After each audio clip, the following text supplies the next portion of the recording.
तर इगतपुरी तालुक्यात गेल्या 8 दिवसांपासून मुसळधार पाऊस कोसळतो आहे। कोसळणाऱ्या मुसळधार पावसामुळे इगतपुरी तालुक्यातील धरण क्षेत्राच्या पाणी पातळीत कमालीची वाढ झाली आहे। इगतपुरी तालुक्यात जवळपास 12 पेक्षा अधिक लहान मोठी जी आहेत ती धरणं आहेत।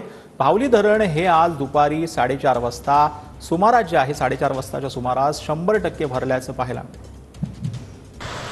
गेल्या 8 दिवसांपासून इगतपुरी तालुक्यात सुरू असलेल्या मुसळधार पावसामुळे धरणाच्या पाणलोट क्षेत्रात जी आहे ती मोठ्या प्रमाणात वाढ झालेली आहे आणि इगतपुरी तालुक्यात 12 अशी छोटी मोठी धरणं आहेत। त्यातील भावली धरण हे आज दुपारी 4:30 वाजेच्या सुमारास 100% भरले असून त्याच्या सांडव्यावरून आता विसर्ग सुरू झालेला आहे।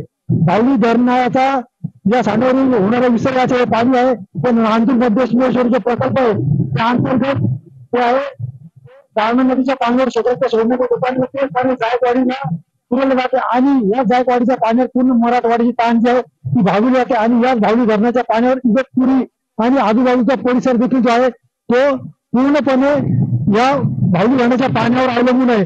त्यामुळे एकंदरीत जर पाहिलं तर आज नाशिक जिल्ह्यातलं जे पहिलं धरण आहे भावली धरण या 100% भरलेलं आहे आणि त्यामुळे जे आहे समस्त मराठवाड्याचे आणि इगतपुरीकरांची ताण भागाचे चित्र पाहायला मिळत आहे। शैलेश पुरोहित, TV9 मराठी, इगतपुरी।